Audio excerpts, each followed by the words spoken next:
Influenza, selamat datang di Bapil, bahas film bersama gue Bagas K. Dan hari ini langsung saja tanpa basa-basi, gue pengen review sebuah film Indonesia terbaru tentang naik gunung lagi, Asyel lagi, yang berjudul Pencarian Terakhir. Dan gue kemarin mendapatkan kesempatan untuk mendatangi press screeningnya. Jadi langsung saja kita ke Epicentrum, let's go.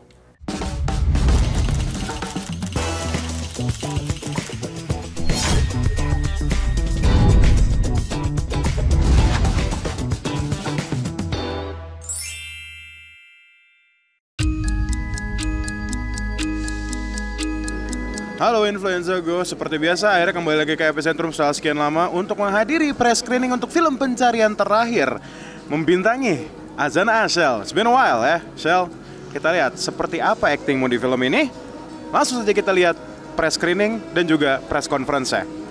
Kesono, Studio 2. Dari naik gunung yang sebelumnya, aku udah belajar banyak banget sih. Kayak sebelumnya alam-alam gitu masih strange lah, masih bener-bener nggak tahu naik gunung itu gimana rasanya. Tapi setelah ditawarkan untuk naik gunung lagi yang kedua kalinya, aku sudah lebih mandiri, sudah lebih nggak manja gitu ya, udah tahu rasanya kalau naik gunung gimana. Walaupun ya kayak tadi ada kejadian ground nyangkut atau kaki memar-memar dikit, tapi nggak apa-apa, udah jadi lebih kuat. Apa yang bisa saya pelajari dari cerita ini? Ini waktu pertama kali saya dapat skripnya, ini saya baca sampai habis. Saya ngelihat ini cerita bukan cuma sekedar horor. Saya ngelihat bahwa di value keluarganya kuat banget. Hubungan Tito dengan Drupadi, hubungan Tito dengan istrinya Sita ini kuat banget. Dan journey-nya Tito selama film ini berjalan, ini bukan cuma sekedar pencarian keluarga yang hilang ya, tapi kayak saya ngelihat ini adalah sebuah metafor bahwa penggambaran bagaimana seorang bapak itu menyiapkan masa depan anaknya yang mandiri. Saya ngelihat bahwa hutan gelap, gunung dan segala macam itu kayak semacam kehidupan, bahwa anak itu harus siap menghadapi hidup ke depan. Itu kayak saya ngelihat ada nilai yang tersimpan sangat kuat dalam cerita ini. Pertama yang sangat kita workshopin itu CrossFit, karena di film kita emang ketemunya di teman-teman CrossFit itu, jadi kita workshop CrossFit beneran berapa lama kita workshop?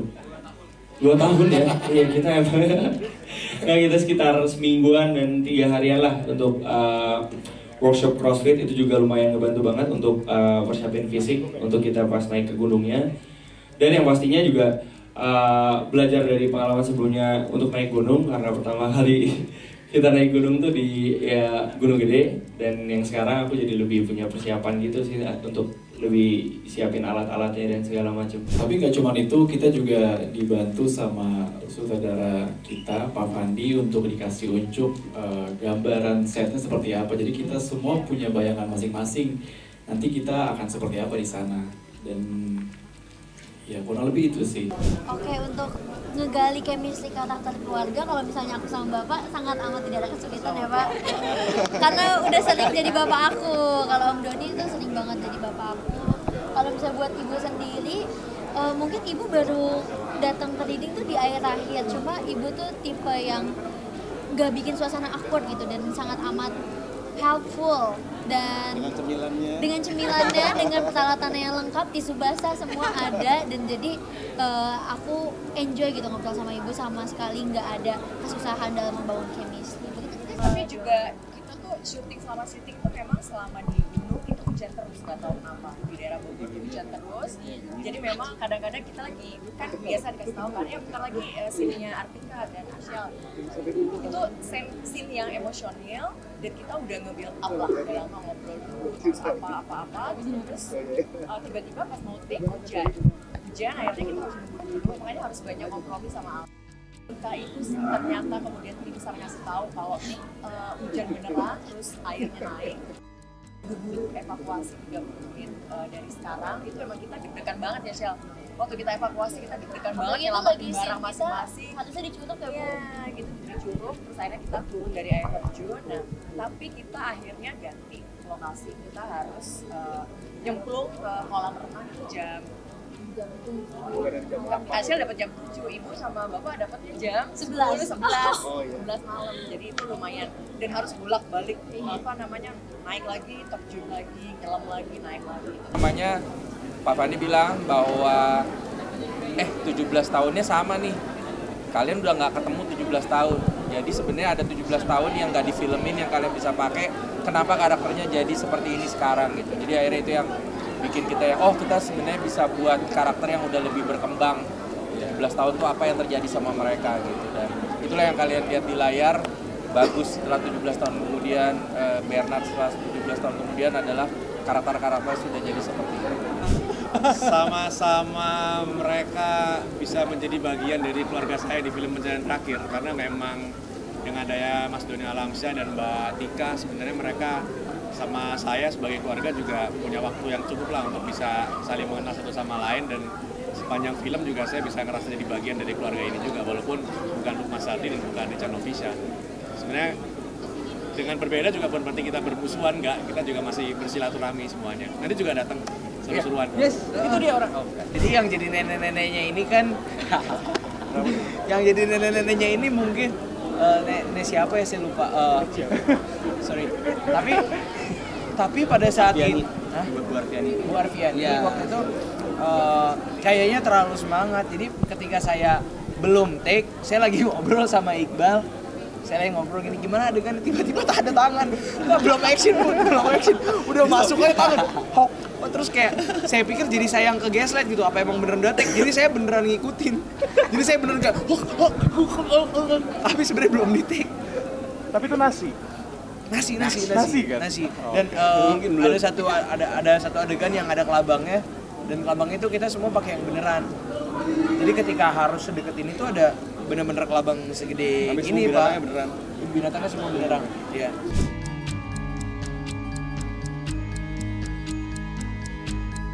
Kurang lebih seperti itu untuk press screening dan juga press conference-nya. Mendapatkan kesempatan untuk nanya langsung ke Ashel. Mungkin nggak tahu ya kalau misalnya emang durasi Bapil ini aman, gue masukin pertanyaannya, kalau enggak ada di Twitter gue pasti atau Instagram mungkin di mana. Wow, kita kembalikan langsung saja ke studio.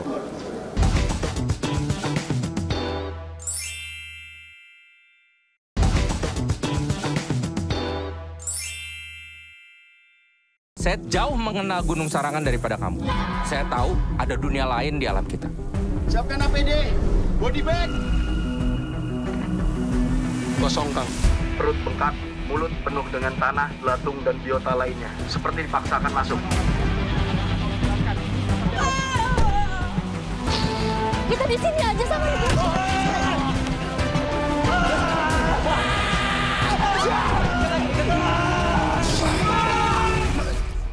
Malam ini kita ngalamin hal aneh, Pak. Apa itu? Di dusun, Durwakan disuapin sama ibunya. Katanya, ibunya lagi ngerayain ulang tahun dulu. Anu dahar, bakal didahar jiwa.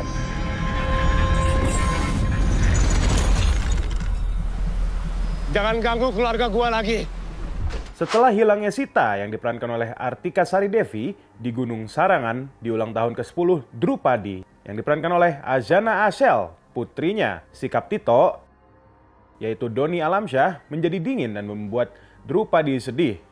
Pacarnya Raka yang diperankan oleh Razanzu dan sahabatnya Maya yang diperankan oleh Dinda Mahira, Jamal, Fadia Laidrus, Ucok, Fatih Unru, dan Nurul Alika Jantinia, serta sahabat orang tuanya Bagus yang diperankan oleh Yama Carlos dan Oji yang diperankan oleh Alex Abad. Juga Gancar yang diperankan oleh Tessa Desrada Riza. Pamannya adalah penyemangat Drupadi. Namun semua itu tak cukup dan di ulang tahunnya ke-17, Drew berangkat ke Gunung Sarangan untuk mencari ibunya. Kurang lebih seperti itu untuk press release. Itu dari press release Star Vision. Gue tadi baca dari situ. Tapi memang secara keseluruhan memang seperti itu. Ini film tentang kekeluargaan gitu. Bagaimana Drupadi di sini sebagai anak perempuan dari Tito yang diperankan oleh Doni Alamsyah get along. Sebenarnya nggak secara langsung get along sih, karena ya lebih ke hubungan yang kuat antar anak perempuan dan juga bapak gitu loh, dan juga ibu gitu loh, ibu yang sebenarnya sudah menghilang cukup lama, yaitu si Sita yang diperankan oleh Artika Sari Devi. Sebelum gue mulai reviewnya, gue agak bingung juga nih reviewnya karena apparently gue baru tahu banget nih 2008 juga merupakan rilisnya film yang berjudul yang sama, yaitu Pencarian Terakhir yang diperankan oleh Lukman Sardi. Di situ ada. Nah itu gua 2008 kebetulan belum nonton film banget sih karena gue masih 8 tahun, apalagi film misteri horor. Tapi satu hal yang gue notice sih walaupun gue belum nonton ya, sepertinya secara treatment mirip kalau gue lihat dari trailer dia Pencarian Terakhir yang 2008 ya gitu loh, dan ceritanya dan beberapa adegan ada yang semacam di remake gitu. Nah tapi kalau misalnya gue lihat dari poster Pencarian Terakhir tuh gue ngerasa sih misterinya lebih dapet ya yang 2008 posternya. Karena mereka tidak terlalu memperlihatkan hantunya seperti yang bagaimana 2025 lakukan gitu loh. Seperti yang itu posternya yang ada di tengah hantunya. Malah gue prefer poster muka Ashel tuh yang di bawahnya tenggelam air, atasnya di darat gitu. Gue lebih suka itu dibanding yang nunjukin star-starnya itu sih. Tapi ya gue akuin poster Pencarian Terakhir 2008 menurut gue itu emang kayak film tentang naik gunung, mencari orang yang hilang di gunung dibanding supranatural yang ada di gunung. Karena yang gue rasakan dari Pencarian Terakhir 2025 lebih menitik beratkan ke supranatural dari gunung itu sendiri sih. Selain memang tentang kekeluargaan gitu loh, how they get along with the characters, karena karakternya banyak sekali di sini. Ada karakter lama yang kembali lagi, ada karakter yang baru gitu loh, ada karakter yang diperankan orang lain, seinget gue ya, yang dimana ya nggak sih? Ya bahkan si Bang Doni Alamsyah di sini sebagai Tito. Dulu Tito kan si Mas Lukman Sardi gitu kan, sepertinya Mas Lukman Sardi ada project lain jadi tidak bisa mengikuti Pencarian Terakhir 2025 ini. Jadi ya mau nggak mau harus digantikan oleh Bang Doni Alamsyah ya. Nah langsung saja gue mulai reviewnya, dari tadi masih yapping aja gitu loh. Jadi di sini diceritakan bahwa Drupadi itu sebenarnya tidak terlalu dekat dengan bapaknya gitu. Itulah kenapa dia harus mencari ke Gunung Sarangan ya kalau nggak salah namanya, untuk mencari ibunya, dan sebenarnya juga berlibur aja sih sama teman-teman ya. At the same time dia tidak dibolehin sama bapaknya untuk ke gunung itu gitu loh. Dan satu hal kalau ngomongin karakter Ashel ya kan, kita sudah melihat dirinya sebagai Ita ya di PGG, yaitu Petaka Gunung Gede yang manja, yang ketakutan terus. Kalau di sini sih gue ngeliat dia emang lebih tegas. Gue melihat ada sebuah perbedaan dalam dua karakter tersebut. Jadi ya good job on that mungkin Ashel, walaupun secara karakter dia tidak terlalu banyak kesurupan di sini gitu lah. Emang bener-bener kadang tuh kalau misalnya emang udah pada bersik si Ashel kayak udahlah kita harus tegas, kita harus pilih A ya A, B ya B gitu loh. Itu yang gue rasain. Nah kalau ngomongin marah-marah, gue nggak tahu ya, emang cowok-cowok tuh kalau tracking wajar ya marah-marah, karena walaupun ini sutradaranya beda, tapi di PGG gitu, gue bukan penonton horor yang manjat gunung sepertinya banyak ya gitu loh. Tapi ya terakhir kali gue nonton filmnya seperti itu, even PGG Sekawan Limo nggak terlalu ini, karena emang treatmentnya komedi sih. Kayak emang ini ya apa wajar ya cowok marah-marah itu ya, gue nggak tahu sih. Walaupun jujur nih ya, jujur aja. Scene marah-marah di sini tuh nggak semengganggu yang ada di Petaka Gunung Gede. Mungkin dari pacingnya bener gitu loh. Ya udah kalau misalnya lo pengen marah-marah di sini ya nggak terlalu over, actingnya juga nggak gimana-gimana gitu loh. Nah ini yang gua rasain juga dari penyutradaraan di 2025 ini, kita emang dibawa lagi ke horor-horor jadul Indonesia sih. Kayak misalnya ditunjukin nih hantunya kayak lihat ke kamera terus kayak matanya hitam gitu-gitu. Ya itu sih yang gua rasain ya. Sepertinya itu yang terjadi juga di Pencarian Terakhir 2008. Dan kalau ngomongin pacing juga, pacingnya di sini cukup cepat. Karakter A baru ngomong, si B akhirnya langsung ditanggepin gitu loh tanpa dikasih napas nih penonton di film ini di bioskop. Sempat dikasih napas. Jadi film ini tuh kayak dibagi dua sisi gitu loh. Yang satu nih sisi Ashel and the Gang, alias si Drupadi and the Gang, dan juga sisi satu lagi bapak-bapak gitu loh yang mencari kemana nih hilangnya si Drupadi gitu loh. ya dikabarkan hilang kan. Memang ya ini spoiler alert by the way, beberapa teman-teman Drupadi pada meninggal karena ya maksudnya alasan yang masuk akal, ada yang jatuh. Sebenarnya meninggalnya si Fatih Unru, gue nggak tahu sih. Itu soalnya literal pak, yang adegan dia disodorin. Kan gue nanya ya ke Bang Fatih Unru, itu beneran disodorin apa enggak? Dan dia bilang beneran gitu loh. Bahkan ada cerita di mana dia kayak belum take, tapi si nenek-neneknya itu udah begini duluan gitu. Jadi kayak cukup ekstrim gitu loh. Itu gue masih ngomongin tentang karakter dan juga pacing-pacing dari filmnya. Jujur, ini sebelum kita lanjut ke segmen selanjutnya, gue ngerasa bahwa di tengah-tengah film, secara karakter engagement, gue belum attach sama masing-masing dari karakternya. Even Drupadi, gue nggak tahu apakah emang pembuildingan karakter yang terlalu cepet. Tadi gue bilang fast pace, jadi gue kayak oke, dia hilang, ibunya hilang. Mungkin ya ini gara-gara gue belum nonton Pencarian Terakhir 2008 juga ya gitu. Ibunya hilang, terus si Drupadi sama Tito alias bapaknya yang gak deket. Kayak oke, gue tidak melihat adanya urgensi untuk gue peduli sama mereka. Sampai akhirnya di akhir, mungkin kayak di act 2 akhir lah. Sebelum gue lanjut, gue harus break dulu karena ada yang mau lewat. Jadi influenza, jangan kemana-mana, tetap di Babel Bahas Film.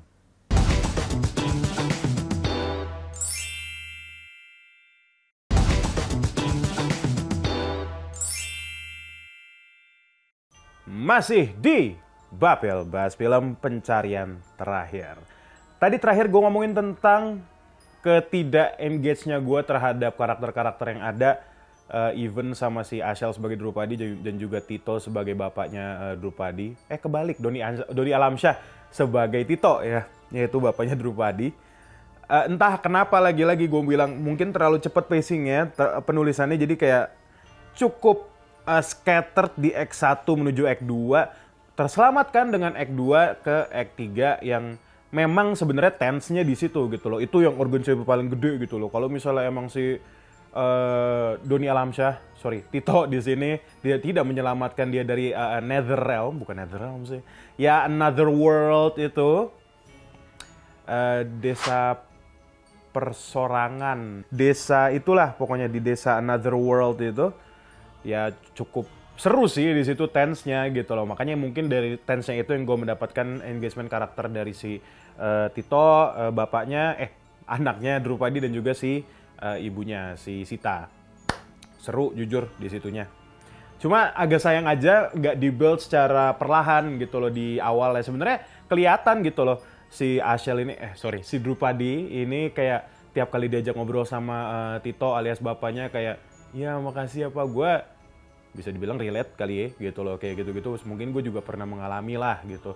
Dan Tito sebagai bapak gitu, gerakan-gerakan yang kaku kan sebenarnya tuh dia pengen mencoba lebih baik gitu kan, dengan cara membuat Sweet 17-nya si Drupadi ini lebih berarti dengan cara mendekorasi rumahnya dengan teman-temannya itu yang jujur teman-temannya gue suka sama penulisan teman-temannya. Ada satu pertanyaan gue sih untuk film ini, entah kenapa. Jadi kan si Fatih Unru di sini sebagai salah satu tracker, sebutannya apa tuh? Ya salah satu yang menanjak gunung Sarangan ya. Sarangan ini dia tuh bawa GoPro gitu. Jadi kayak dia nge-vlog sama si temennya ini. Gue ada tuh satu adegan di dalam tempat makan goib itu. Jadi tempat makan goib itu gradingan untuk filmnya itu ya gelap, biru gitu kan, menunjukkan kemisterian dan kedinginan itu di atas gunung. Tapi pas dimasuk ke POV-nya Fatih Unru, maksudnya POV GoPro-nya Fatih Unru kayak kok biasa aja warnanya. Jadi kayak sayang aja gitu, nggak konsisten. Coba kalau misalnya emang bisa diterusin secara gradingnya, kita tetap merasakan ketakutan itu. Makanya pas gue lihat di GoPro-nya kayak tetap warna natural nih. Menurut kalau gue pribadi ya, kayaknya gue bakal ganti itu jadi tone yang sama kayak filmnya gitu. Ya gue ngerasanya sih gitu aja. Jadi tetap berasa kayak misalnya kalau di film-film Paranormal Activity ya, walaupun warnanya natural tapi tetap ada gradingnya dari situ. Misalnya lagi malam ya warna biru tadi kan yang gue bilang. Even ya Paranormal Activity gitu ya infrared, atau game-game seperti Outlast infrared kan kalau misalnya gelap banget kan. Gue jadi pas ngeliat GoPro-nya Fatih Unuk kayak, oh nggak terlalu gelap kok, aslinya gitu. Agak sayang aja sih. Nah ini juga menurut gue, jujur nih ya, gue sebagai orang yang bukan penikmat film horor dan sebenarnya kalau nonton film horor tuh kan harus menyediakan jantung ekstra gitu. Gue nonton Pencarian Terakhir tidak semenakutkan itu kok gitu loh, karena gak tahu kenapa apakah memang ini lebih ke film horor action walaupun bukan ya, ini misteri horor ya. Gua ngerasanya gitu soalnya, dari movement, dari acting. Ya itu tadi yang gue bilang, hantunya misalnya kayak reveal, gue tuh hantu gitu loh. Lihat ke kamera, breaking the fourth wall, matanya warna hitam. Iya, jadi gak terlalu menakutkan yang gimana-gimana gitu loh. Dan secara sound juga tidak semenakutkan itu sih kalau gue boleh jujur. Ya gitu. Jadi, dan atau faktor lainnya adalah terlalu revealing gitu loh hantunya, kayak si Egy Fedli di sini sebagai salah satu karakter hantunya yang muncul terus, bahkan dia salah satu biangnya gitu loh. Kalau nggak ada dia tidak akan terjadi tuh Gunung Sarangan gitu kan. Backstory-nya gara-gara dia makan yang seharusnya tidak makan tapi tergoda, jadi blar dia jadi hantu di situ, penunggu di situ gitu loh. Tentang GoPro yang beda sendiri, jadi ada drone shot gitu yang kalau nggak salah bapaknya sama Drupadi ya. Bapaknya sama Drupadi tuh lari dari Another World itu, gue lupa namanya, mohon maaf. Itu drone shot gitu deh. Itu kayak salah satu shot terbaik mereka yang mereka bisa lakukan gitu loh. Karena menurut gue ya itu menambah lagi-lagi ya tadi gue bilang ya. Jadi lebih ke horror action, karena ini apakah itu hal yang bagus atau enggak sih ya? Untuk konteks karena ini merupakan horror misteri, jadi kayak agak kurang cocok gitu. Tapi kalau gue pribadi seru gitu loh. Gue ngeliatnya si Ashel lari sama Bang Doni Alamsyah lari di sini dengan drone shot set. Bahkan ada yang ngomong si Ashel tuh sempat kepentok drone. Seru gitu. Gue ngeliatnya oke, seru, lagi dikejar nih sama para zombie itu gitu. Bukan gue itu masuknya bukan hantu, bukan setan, tapi emang bukan zombie juga gitu. Tapi ya mereka tuh kerasukan gitu loh, kerasukan sesuatu lah gitu loh. Oh, nama dimensinya Ele Sorangan. Nah itu, paling di ending sebelum gue menutup Bapil kali ini, gue suka karena dikasih stake yang bagus juga. Inilah kenapa gue bilang gue mulai peduli sama karakternya.